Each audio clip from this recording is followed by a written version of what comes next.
Voilà, bonjour tout le monde, je vous fais cette petite vidéo depuis Toulouse. Je sais que beaucoup font des vidéos actuellement, forcément on a un peu plus de temps pour cela et c'est l'occasion de partager un peu ce qui est sur mon cœur aussi. Je crois que c'était le temps pour nous de revenir aussi à l'essentiel dans ce temps-là de confinement où on reste à la maison et qui n'est pas forcément toujours facile. Notre président a dit dernièrement, donc le président Emmanuel Macron a dit qu'on est en guerre. C'est un mot super fort qui a été repris par plusieurs, mais c'est vrai, si c'est une guerre contre le coronavirus, contre cette maladie qui est quand même vraiment contagieuse et qu'il faut prendre au sérieux, c'est aussi une guerre spirituelle parce que derrière cela, il y a une puissance de mort. La question, c'est pas de savoir qui a fait le coronavirus, d'où ça vient, etc. C'est pas ça la vraie question. La vraie question, c'est est-ce qu'on va laisser la mort triompher, la maladie triompher ou pas? La Bible nous dit, j'ai mis devant toi la vie et la mort. Choisis la vie. Alors, est-ce que tu veux choisir la vie ou pas? En quoi est-ce que tu mets ta sécurité?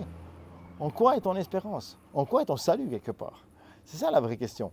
En quoi est-ce que tu trouves la paix? Est-ce qu'aujourd'hui, dans ce temps où beaucoup sont dans la crainte, dans la peur, dans le souci, ou même peut-être malades aussi, soit par le coronavirus, soit par d'autres choses, en fait, la vraie question, c'est est-ce qu'on a la paix ou pas?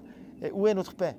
Dans Ésaïe 55, 54, au verset 10, il est dit ceci: quand les montagnes s'ébranleraient, quand les collines chancelleraient, ma bienveillance pour toi ne sera pas ébranlée, et mon alliance de paix ne chancellera pas, dit l'Éternel qui a compassion de toi. Mon alliance de paix ne chancellera pas, nous dit l'Éternel. C'est-à-dire que même si tout s'effondre, même si tout tombe, son alliance de paix ne chancelle pas. Alors, depuis Noé, Dieu a promis qu'il ne verrait plus de déluge qui allait détruire la race humaine. Et même s'il y a déjà eu plein de maladies dans l'histoire de l'humanité, même s'il y a déjà eu plein de virus et plein de pandémies, jamais on a tous été morts ou quoi que ce soit. Ça fait tellement longtemps qu'il n'y a pas eu une pandémie aussi forte dans le monde entier. Ce qui est intéressant, c'est que cette pandémie, elle touche principalement les pays occidentalisés. Et moi, ça m'interpelle beaucoup. Parce que c'est cette question, en fait, est-ce qu'on n'a pas mis trop notre sécurité dans les choses qui ne sont pas si nécessaires que cela? En fait, je ne crois pas qu'on est dans un temps de guerre, mais qu'on est dans un temps de réalignement. C'est-à-dire un temps où on doit se reposer des questions et remettre nos priorités au bon endroit. C'est-à-dire, quelles sont les choses fondamentales dans notre vie? Qu'est-ce qui est vraiment fondamental ou pas dans notre réalité? Et c'est ça la vraie question. Je vais vous lire un texte là dans 1 Jean, chapitre 2, verset 12. Il est dit ceci: je vous ai écrit, petits enfants, parce que vos péchés vous sont pardonnés à cause de son nom. Vos péchés vous sont pardonnés à cause de son nom. C'est-à-dire qu'à partir du moment où tu crois à la puissance de la croix, tu crois que Christ est mort à la croix et ressuscité pour toi, à partir de ce moment-là, tu deviens comme un enfant de Dieu. Tu es un petit enfant parce que tu découvres une vie nouvelle. Tu découvres que Christ, il est allé au séjour des morts, qu'il a vaincu la puissance de la mort, mais qu'il est ressuscité. Et que quand il est ressuscité, il a fait de toi aussi en être ressuscité, une nouvelle créature. Tu es né de nouveau en Christ et tout ce qui est péché, mort, souffrance, c'est condamné par la puissance de la croix. Ça ne veut pas dire que tu ne vas pas être malade. Non, non, loin de là. Mais ça veut dire cela. C'est-à-dire que ton identité, elle est en Christ, elle n'est plus dans la mort, elle n'est plus dans le péché. Tu as une nouvelle identité en Christ. Tu es hérité d'une nouvelle nature à cause de la puissance de la croix, à cause de la puissance du sang qui nous purifie.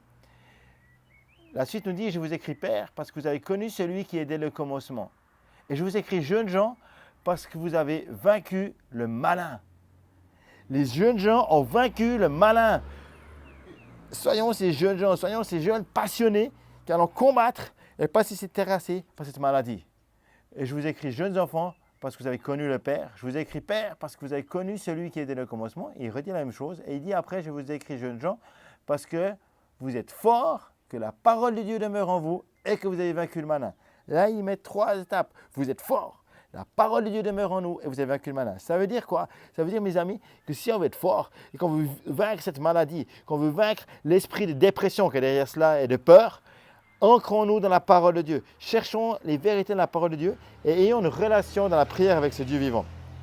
Si aujourd'hui tu ne connais pas Dieu, si aujourd'hui tu te sens loin de lui, éloigné de sa présence, je t'invite à faire cette prière avec moi et de dire: Seigneur Jésus, viens maintenant me rejoindre dans ma vie, dans ma réalité, parce que je ne veux pas me laisser terrasser par la mort, par la peur, mais je veux recevoir ta paix, ton alliance de paix inébranlable. Seigneur, merci parce que tu as vaincu le malin et tu fais de moi quelqu'un de fort. Alors je ne veux pas me laisser terrasser, mais je veux choisir d'être renouvelé et fortifié par toi. Alors viens me donner ta paix, viens me rejoindre. Et si tu ne connais pas Dieu, tu peux simplement dire, Seigneur, je te donne ma vie. Je te demande pardon pour mes péchés, pour mes erreurs, pour mon éloignement. Je veux recevoir une nouvelle vie avec toi. Je veux être purifié par toi. Je crois que tu es mort à la croix pour moi, que tu as donné ta vie pour moi à la croix, que par toi, par la puissance de la croix, je peux avoir une vie nouvelle avec toi. Et j'accueille cette vie nouvelle que tu me donnes, j'accueille ton esprit en moi. Je vais être transformé par toi, Seigneur. Amen. La suite nous dit quelque chose de très fort. Il nous est dit au verset 15, « N'aimez pas le monde ni ce qui est dans le monde. Si quelqu'un aime le monde, l'amour du Père n'est pas en lui. Car tout ce qui est dans le monde, la convoitise de la chair, la convoitise des yeux, l'orgueil de la vie, ne vient pas du Père, mais vient du monde. Et le monde passe, ça convoitise aussi, mais celui qui fait la volonté de Dieu, Dieu demeure en lui. » En gros, ça veut dire qu'on a mis toute notre sécurité dans les choses du monde, mais tout ça, ça passe. Ça n'a pas de valeur. Et on s'est trop appuyé sur cette sécurité du monde. Et là, on se rend compte bien maintenant, avec cette crise économique qui est au tout début, mais qui va être vraiment forte, que notre sécurité, elle doit être dans autre chose que nos finances, que notre travail, que toutes ces sécurités-là.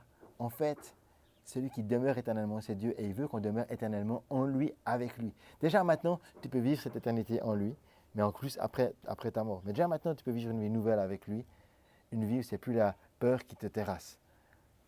Il est dit au verset 14 du chapitre 3, toujours dans la lettre de Jean, « Nous savons que nous sommes passés de la mort à la vie, parce que nous aimons les frères. Celui qui n'aime pas demeure dans la mort. » Waouh, c'est super fort, mais c'est fort aussi parce que ça veut dire qu'en fait, l'amour a vaincu la mort. Et quand tu n'aimes pas, forcément, si tu n'aimes pas, tu déprimes, tu n'es pas bien, tu es grincheux. Et donc, il y a une puissance de mort qui te terrasse. Mais quand tu aimes, quand tu commences à être contagieux de l'amour, et de l'amour de Dieu en plus, parce que Dieu est amour, et c'est l'amour parfait. Mais quand tu aimes cet amour-là, tu es libre, tu es transformé, tu vis des bénédictions énormes. Alors, mes amis, il nous est dit encore plus loin, à ceci nous avons connu l'amour. C'est qu'il a donné sa vie pour nous. Christ a donné sa vie pour nous. Alors soyons-nous aussi, mes amis, des témoins de son amour.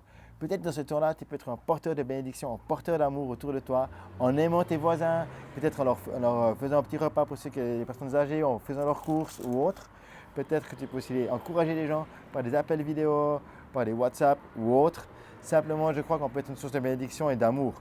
Aussi, dans ces temps où on est confiné en famille, je crois que c'est l'occasion pour nous, non seulement de revenir à Dieu et d'avoir une relation, une intimité forte avec lui, c'est la priorité, mais aussi de travailler sur nos valeurs familiales, sur notre relation familiale, de se demander pardon si on a besoin de se demander pardon dans le cas de la famille, avec nos enfants, ou par téléphone avec nos parents ou d'autres, de prendre ce temps-là, de se réconcilier, de reposer des bons fondements et de jouer ensemble, de lire, de reconstruire des relations saines familiales. Et c'est vraiment l'occasion de repartir sur des bonnes bases ensemble en famille. J'aimerais vous laisser encore avec ce dernier verset-là. Il est dit au verset, donc toujours dans la lettre de Jean chapitre 4, verset 13. « À ceci, nous reconnaissons que nous demeurons en lui et lui en nous, c'est qu'il nous a donné son esprit. » Si tu veux demeurer en lui, et tu veux que Dieu demeure en toi, fais cette prière avec tes mots, à ta manière, mais de dire, Saint-Esprit, viens maintenant dans ma réalité, dans ma vie, dans mon corps, mais dans ma maison, dans mon entourage, dans notre foyer. On a besoin que tu nous habites, que tu nous remplisses, que tu nous transformes. J'ai besoin que l'atmosphère change. Alors viens, Saint-Esprit, parce que toi, tu as vaincu la puissance de la mort. Et je ne veux pas d'autre puissance spirituelle, mais je veux celui qui m'a créé à son image, qui est parfait, en qui il n'y a aucun défaut, aucun péché. Et Saint-Esprit, je te dis, viens me remplir, viens habiter ma maison, viens habiter aussi celle de mes amis qui regardent cette vidéo, viens les remplir, viens les oindre, viens te déverser dans leur maison, qu'ils puissent sentir ton onction, ta présence maintenant en eux. Parce qu'il est dit plus loin, celui qui confesse que Jésus est le Fils de Dieu, Dieu demeure en lui et lui en Dieu. Alors confesse que Dieu a vaincu la puissance de la mort, qu'il demeure en toi. Et nous avons connu l'amour que Dieu a pour nous et nous y avons cru. Dieu est amour. Celui qui demeure dans l'amour, l'amour de Dieu demeure en lui. Tu veux recevoir l'amour, tu veux être dans la paix, accueille Jésus dans ta vie aujourd'hui. Que Dieu vous bénisse pleinement, mes amis. C'est un temps de réalignement. Alors, dans ce temps-là, remettons nos bonnes priorités au bon endroit. À bientôt. Je me réjouis d'avoir de vos nouvelles et je vous bénis.